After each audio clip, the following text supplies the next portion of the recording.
कहीं पे लिखा गया है कि सच और सूरज को ज्यादा देर तक नहीं छिपाया जा सकता।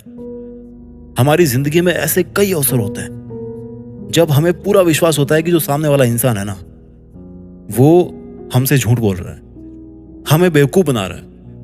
लेकिन हम उस वक्त चाह के भी कुछ नहीं कर सकते, क्योंकि सामने वाला आपको कभी नहीं बताएगा कि आखिर सच क्या है।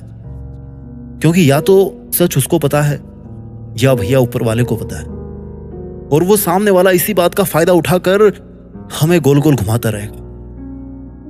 वो बंदा झूठ बोल सकता है, वो झूठी कसम भी खा सकता है, और किसी के सर पे हाथ रख के भी बोल देगा कि ये झूठ है। इसलिए ये सोचना कि सामने वाला बंदा कसम खा रहा है तो सच्चा है, बिल्कुल बचपना है। तो क्यों ना हम अपने अंदर एक खूबी डेवलप कर लें जिससे कुछ मिनटों के अंदर किसी से थोड़ी सी बात करके भी हम इतने काबिल बन पाए कि हम ये पता लगा सकें कि हमें सामने वाले इंसान पे ट्रस्ट करना चाहिए कि नहीं करना चाहिए। झूठ पकड़ना बहुत जरूरी है आज के समय में। आप अगर किसी कंपनी में इंटरव्यूअर हो तो कैंडिडेट का झूठ पकड़ सकते हो। आपका लाइफ पार्टनर आपसे कुछ बात छुपा रहा है, उसका झूठ पकड़ सकते हो। आप कोई बहुत बड़ी पैसों की डील करने गए हो तो सामने वाली पार्टी कितना ही आपको इंप्रेस करने के लिए बोले, आप उसका झूठ पकड़ सकते हो। मैं ऐसा मानता हूं कि झूठ पकड़ना जिंदगी का और आपकी पर्सनैलिटी का एक सबसे महत्वपूर्ण हिस्सा है, जिसको भैया अगर आप सीख गए ना, जी हां, ये सीखने वाली चीज है जो प्रैक्टिस से आती है। तो अगर आप इसको सीख गए तो जिंदगी में कभी धोखा नहीं खाओगे यार। चाहे खाना कम खाने को मिले, चाहे पैसा कम हो, चाहे प्यार हो या ना हो, उम्र जिंदगी में कम हो तो काम चला लेंगे। लेकिन जब जिंदगी में धोखा मिलता है ना, तो इंसान की कमर टूट जाती है, और उस वक्त इंसान के दिल में सबसे पहले यही आता है कि यार काश ये सब मुझे पहले से पता होता। तो ये जो आपका स्टेटमेंट है ना कि काश ये सब मुझे पहले से पता होता, इसको 10 मिनट में हम चेंज करने वाले हैं इस स्टेटमेंट में कि ये तो मुझे पहले से ही पता था और मैं पहले से ही समझ गया था। तो भाइयों, आखिर किसी का झूठ बोलना कैसे पकड़े? इस वीडियो में मैं 5 बहुत ही तगड़े रामबाण तरीके एग्जाम्पल्स के साथ में आपके साथ शेयर करने वाला हूं। आपको समझाने की कोशिश करूंगा, जिनको सुनने से ज्यादा आपको समझना जरूरी है। क्या जरूरी है? समझना ज्यादा जरूरी है। अब यहां से इस वीडियो का एक एक शब्द अपने दिलो दिमाग में बिठा लेना। देखिए, मैं आपको झूठ पकड़ने के 5 तरीके बताऊं, इसके पहले एक डिस्क्लेमर देना चाहता हूं यार, कि ये जो भी तरीके मैं आपको बताने वाला हूं, आप अगर इन सब को यूज कर रहे हो तो अपने रिस्क पे यूज कीजिए, क्योंकि जिंदगी में रिश्ते दोबारा नहीं बन पाते। आप जो भी कर रहे हो, फायदा आपका, नुकसान आपका, सबके जिम्मेदार आप ही हो। मैं कोई गारंटी नहीं ले रहा कि ये तरीके 100% आपके लिए काम करेंगे। तो मैं यही चाहूंगा कि किसी के नुकसान के लिए नहीं, बल्कि आपके फायदे के लिए, आपको सही रास्ता दिखाने के लिए और आपके खुद के सेटिस्फेक्शन के लिए इन तरीकों को आप यूज करें, जो मैंने काफी रिसर्च करके कहीं तहीं से ढूंढ के आपके लिए तैयार किए हैं। मेथड नंबर 1, झूठ को बढ़ा के पूछें। अब ये कौन सा तरीका है यार, झूठ को बढ़ा के पूछे तो अगला बंदा सच बता देगा? देखिए, उदाहरण से समझते हैं। आपके पर्स में 5,000 रुपए पड़े थे। आप किसी फ्रेंड के साथ में रूम शेयर करते हो। आप किसी दिन मॉर्निंग में उठे और आपने अपना वॉलेट चेक किया और उसमें केवल आपको 3,000 रुपए मिले, यानी कि 2,000 रुपए आपके गायब हो गए। इन 2,000 रुपए के अलावा आपके पर्स में बाकी सब ATM कार्ड वगैरह वही है, उनको किसी ने चोरी नहीं किया। यानी कि जिसने भी पैसे मारे हैं उसने केवल 2,000 रुपए निकाले हैं। अब आपको लग रहा है कि आपके जो साथ वाला बंदा है ना, जिसको आप अपना फ्रेंड मानते हो, जिसके साथ में अपना रूम शेयर करते हो, उसने आपका पैसा मारा है। तो आप उससे कहो कि तुमने मेरे 5,000 रुपए क्यों निकाले, तुमने मेरा ATM कार्ड क्यों चोरी किया है? और जब आप उसको ऐसा बोलोगे तो वो उसको स्वीकार नहीं करेगा, ऑब्वियस सी बात है। या तो वो बोलेगा कि मैंने कोई चोरी नहीं की, या वो बोलेगा कि मैंने तुम्हारे 5,000 रुपए नहीं निकाले और ना ही तुम्हारे ATM लिए हैं। और जब वो इस पर्टिकुलर अमाउंट का, यानी कि 5,000 रुपए का अपने स्टेटमेंट में बार बार यूज करें, तो इट मीन्स कि कहीं ना कहीं दाल में काला है। क्योंकि अगर उसने आपके 2,000 रुपए निकाले हैं ना, तो वो सामने वाला बंदा इस बात पे बार बार जोर देगा। वो अपने आप को गलत तरीके से सही साबित करने की कोशिश करेगा कि मैंने तुम्हारे 5,000 रुपए नहीं निकाले हैं, मैंने तुम्हारा कोई ATM कार्ड नहीं लिया है। तो फिर आप उसको तुरंत बोलिए कि फिर कितने निकाले हैं। हो सकता है बातों के फ्लो में उसके मुंह से निकल जाए, यानी कि झूठ को बढ़ा के पूछने से हो सकता है वो इंसान इतने बड़े ब्लेम से बचने के लिए केवल वो स्वीकार कर ले जो आप उससे करवाना चाहते हैं, यानी कि जो सच है। मेथड नंबर 2, घटनाओं के सीक्वेंस को उल्टे क्रम में पूछिए। देखिए क्या होता है कि जिससे आप सच उगलवाना चाहते हो ना, उसने अपने दिमाग में एक स्टोरी सेट कर रखी होती है। मतलब कि मैंने सबसे पहले ये किया, उसके बाद में ये किया, उसके बाद में मैं यहाँ गया, उसके बाद में वहां गया, उससे मिला, इसके बाद ये किया और उसके बाद फिर मैं वापस आ गया।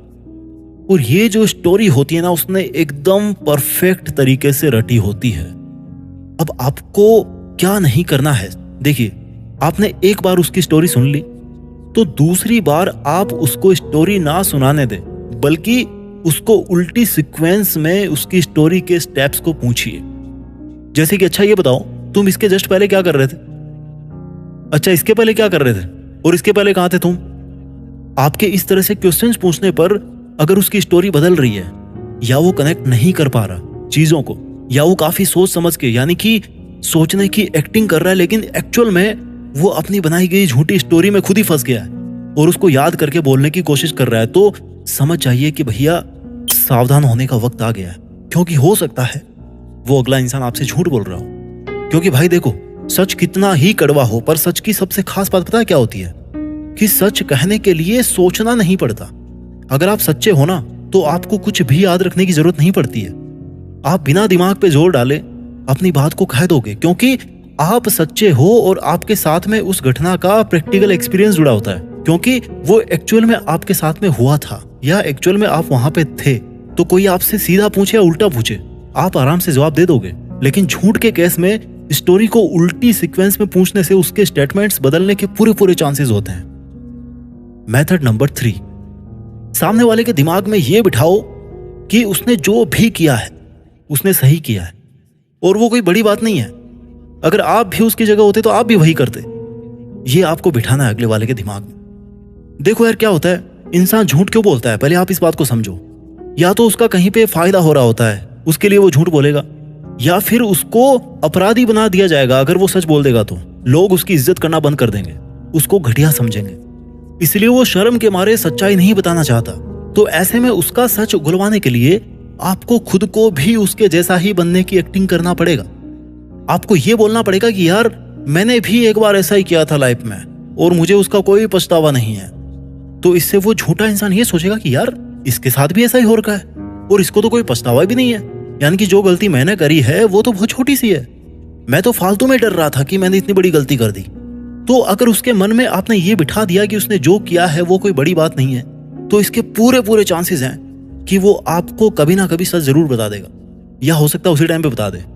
देखो चोर मौसेरे भाई होते हैं। अगर आपको सामने वाले बंदे से कनेक्ट होना है तो आपको भी ऐसा शो करना पड़ेगा कि आप भी बिल्कुल वैसे ही हो। और जब दोनों इंसान सेम होते हैं ना, तो उनके बीच में बॉन्डिंग बड़ी अच्छी होती है। मेथड नंबर 4, सामने वाले को ज्यादा से ज्यादा मौका दीजिए बोलने का और उसके वाक्य उसी को पूरा करने दीजिए। अब इसका मतलब क्या है कि सामने वाले को ज्यादा से ज्यादा मौका दो बोलने का और वो सच उगल देगा। देखिए, अगर आप सामने वाले को ज्यादा से ज्यादा मौका देंगे बोलने का, तो जरूरी नहीं कि वो सच बोल दे, लेकिन इस बात के चांसेस बढ़ जाएंगे कि वो जितना ज्यादा बोलेगा, जितना बार बार बोलेगा, उतने ही उसके स्टेटमेंट्स चेंज होने के चांसेस बढ़ जाते हैं। और हो सकता है वो कोई ऐसी बात बता दे जो उसने पहले कभी नहीं बताई हो, या पहले कुछ और बताया था और अब कुछ और बता रहा है। तो इसका मीनिंग यही निकलता है कि जरूर आगे भी इसके स्टेटमेंट चेंज होने के चांसेस हैं। तो यहाँ पर भी एक संभावना बनती है कि जो सामने वाला इंसान बोल रहा है ना, वो शायद झूठ हो। तो ऐसी कंडीशन में उसका विश्वास करना थोड़ा सा मुश्किल हो जाता है। जब भी आप सामने वाले से सवाल जवाब कर रहे हो ना, और जब वो आपका जवाब दे रहा है, तो आप चुपचाप बैठिए और उसके वाक्यों को आप पूरा मत कीजिए, उसको खुद को पूरा करने दीजिए अपने स्टेटमेंट्स को। जैसे मान लो कि अगला बंदा बोला कि उसके बाद, और फिर वो रुक गया, तो आप उसका सेंटेंस पूरा मत करो कि अच्छा उसके बाद तुम वहां पे गए थे। नो, वो भले ही कितना ही सोचे, उसको सोचने दो, उसको खुद को ही ज्यादा से ज्यादा बोलने का मौका दीजिए और उसके वाक्य उसी को पूरा करने दीजिए। अगर आप सामने वाले के सेंटेंसेस पूरा करने लग गए ना, तो उसके लिए तो भैया और भी आसान हो गया झूठ बोलना, स्टोरी बनाना। मेथड नंबर 5, सामने वाले बंदे का जल्दी जवाब देना और फिर मेन बात से मुकर जाना। मान लीजिए कहीं कुछ गड़बड़ हो गई और आपको किसी पे शक है और आपने तुरंत उसको पूछ डाला कि भैया तुमने तो कहीं ऐसा नहीं किया, और वो तुरंत आपको जवाब देता कि नहीं नहीं मैंने तो ऐसा नहीं किया, मैंने तो ये पर्टिकुलर काम नहीं किया है। यानी कि आपने तो सिर्फ उसको ये बताया कि कुछ गड़बड़ी तो नहीं की उसने, और उसने आपको डिटेल में बता दिया पहले कि यार मैंने तो ऐसा नहीं किया है। ये मान लो सामने वाला बंदा एकदम झपाक से जवाब दे रहा है ना, तो कुछ ना कुछ गड़बड़ है।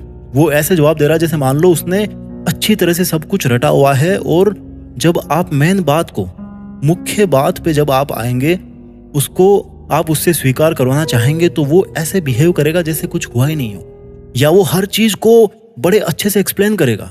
लेकिन जब आप उससे मेन बात पूछने पे आओगे ना, तो उसको वो एक झटके में खत्म कर देगा कि नहीं ऐसा कुछ नहीं है। मतलब कि जो झूठ बोलते हैं ना, वो बोलते बहुत ज्यादा है लेकिन बताते कुछ नहीं। आलतू फालतू की चीजों को बहुत ज्यादा डिटेल में समझाएंगे ताकि सामने वाले को ये एहसास हो कि वो उनके साथ में कोऑपरेट कर रहे हैं। लेकिन मेन बात पे जब भी आएंगे ना, वहां से जंप मार देंगे। उनका बॉडी लैंग्वेज बदलने लगेगा और उनके शरीर का हाव भाव बदलने लगेगा, उनकी आवाज बदलने लगेगी। या हो सकता है आपको धमकी दे डाले कि अगर इसके आगे तुमने एक भी सवाल पूछा ना तो मैं ये कर दूंगा या वो कर दूंगी।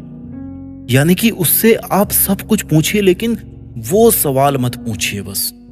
तो इससे भी संभावना बढ़ जाती है कि हो सकता है सामने वाले ने वो काम किया हो, वो गलती की हो जिसको वो बताना नहीं चाहता, या उसके बारे में वो कोई बात नहीं करना चाहता। मैं जल्दी से इन 5 तरीकों को आपके लिए रिवाइज कर देता हूं और उसके बाद में इस वीडियो के कंक्लूजन पे आएंगे, जो कि मैं मानता हूं कि आपको जानना बहुत जरूरी है अगर आपने इतना वीडियो देख लिया है तो। मेथड नंबर 1, झूठ को बढ़ा के पूछें। मेथड नंबर 2, घटनाओं के सीक्वेंस को उल्टे क्रम में पूछिए। मेथड नंबर 3, सामने वाले के दिमाग में यह बिठाइए कि उसने जो भी किया है बिल्कुल सही किया है और वो कोई बड़ी बात नहीं है, आप भी अगर होते तो आप भी वैसा ही करते। मेथड नंबर 4, सामने वाले को ज्यादा से ज्यादा मौका दीजिए बोलने का और अपने वाक्यों को पूरा करने का। मेथड नंबर 5, सामने वाले बंदे का जल्दी जल्दी जवाब देना और फिर मेन बात से मुकर जाना। अब करते हैं सबसे जरूरी बात, जो कि मैं मानता हूं आपको जानना बहुत जरूरी है। देखिए, गलती करने वाला गलत होता है, इसमें कोई डाउट नहीं है, पर यह हर इंसान का हक है कि उसको अपनी गलती सुधारने का एक मौका जरूर मिलना चाहिए। क्योंकि एक गलती की वजह से आप किसी को गलत जज नहीं कर सकते। बेशक कीजिए, मैं नहीं बोलता, आपका हक है, आपके विचार है, लेकिन कई बार गलती से गलती हो जाती है। कई बार इंसान मजबूर होता है और हो सकता है किसी का इरादा भी गलत हो सकता है उसने जानबूझ के किया हो, या हो सकता है जो गलती वो करने जा रहा है या उसने जो करी है उसके परिणाम से वो वाकिफ नहीं होगा, उसको नहीं पता था कि इतना बुरा हो जाएगा, और इसलिए भी इंसान गलत कदम उठा लेता है। अब देखिए, अगर कोई इंसान गलती करता है ना, तो उस इंसान पर विश्वास करना थोड़ा मुश्किल हो जाता है, पर सुधार प्रकृति का नियम है और हर इंसान का हक भी है कि वो सुधार करे। उसे एक मौका दीजिए सुधरने का। ये जिंदगी कोई अदालत तो है नहीं कि कदम कदम पर इंसान को बोले कि तू झूठा है, तूने ऐसा किया, तूने वैसा किया, तुझे सजा मिलनी चाहिए। ये जिंदगी है, ईमानदारी से जिंदगी जीनी है, एक सपने के साथ में जीनी है, इंसानियत से जीनी है। जिंदगी में जो भी आपने कुछ किया हो उसको कहने की हिम्मत होनी चाहिए, और जो भी आप कहते हो उसको करने का हौसला होना चाहिए। उम्मीद है आपके लिए वीडियो काफी हेल्पफुल रहा होगा। Thank you so much for watching. नमस्कार।